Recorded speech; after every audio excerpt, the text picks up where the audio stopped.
Hi, I'm Gracia. I'm originally from Lima, Peru. I have been living in the U.S. since I was 2 years old.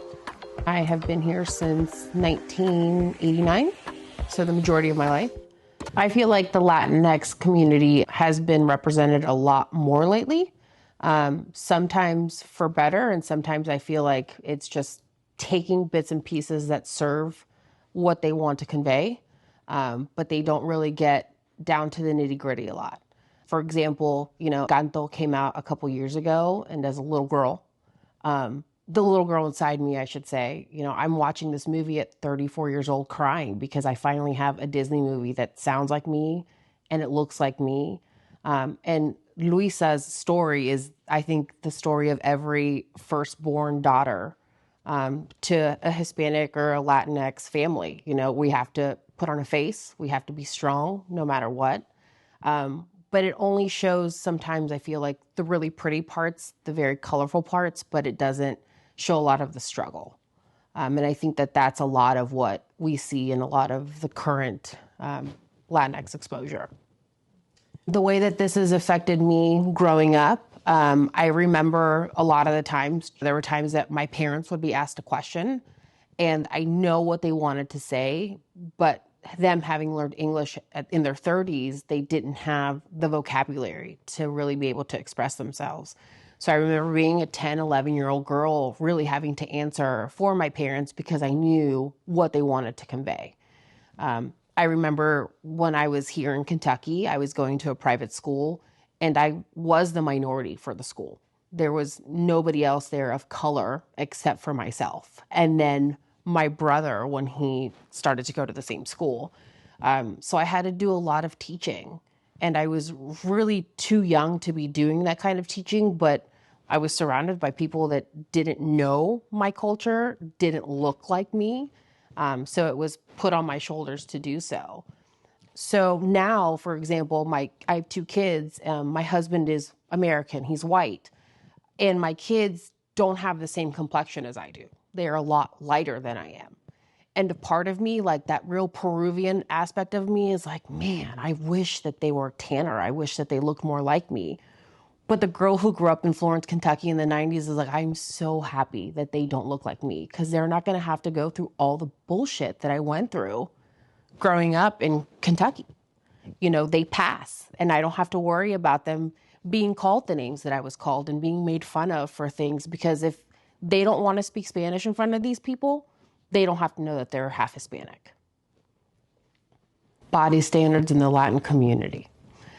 So I've recently lost 70 pounds, okay?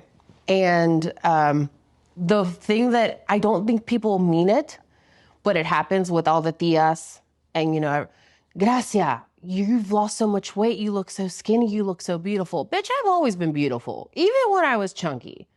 I don't know why now you see a collarbone and my dimple is more pronounced because I've lost weight in my face, that now you tell me I'm beautiful. And I think that that's, don't eat that. You're going to get fat. Let me eat what I want. I'll be happy. And I honestly think having had my daughter, and that was before I started losing weight, right? I threw it all out the window.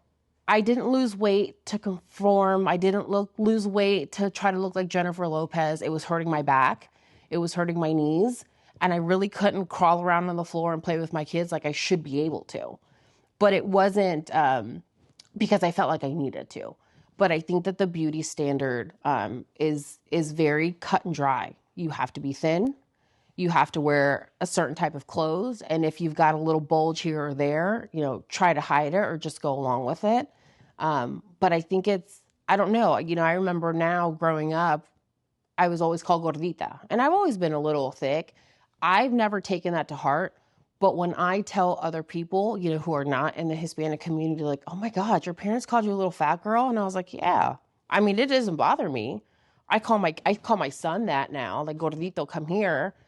And I just don't think anything of it. So I think it's very, it's weird. It's weird because we're constantly being told, don't eat this, don't put that in your mouth, you're going to gain weight. But then our nicknames have to do with bodies and shapes. Gordita, flaca, we do that to everyone. Flaquita, come here.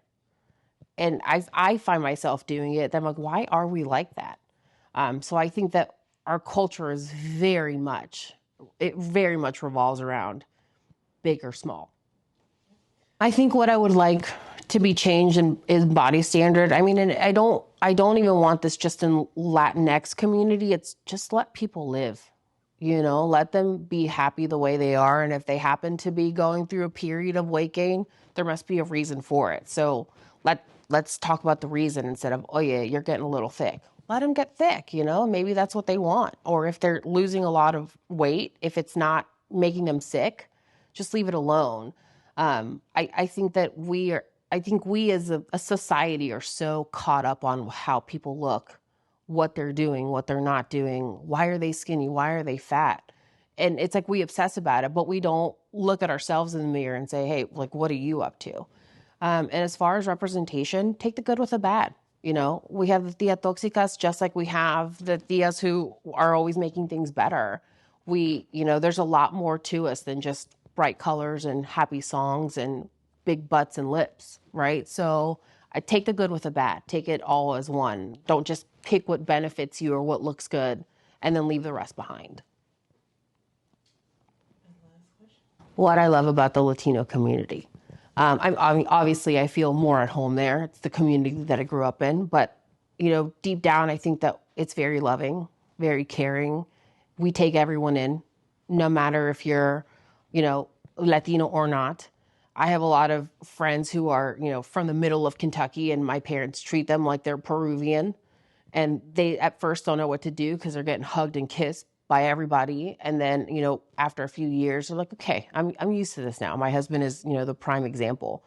I think when he went to Peru was the first time that he has had that many hugs and kisses in a week in his entire life. And I think he really needed like a shot after. But I love that. I love how warm we are, how open we are, where once we get past a lot of the surface stuff, we really don't care what baggage you bring. Just bring it and be happy. And I think that's the best part about it.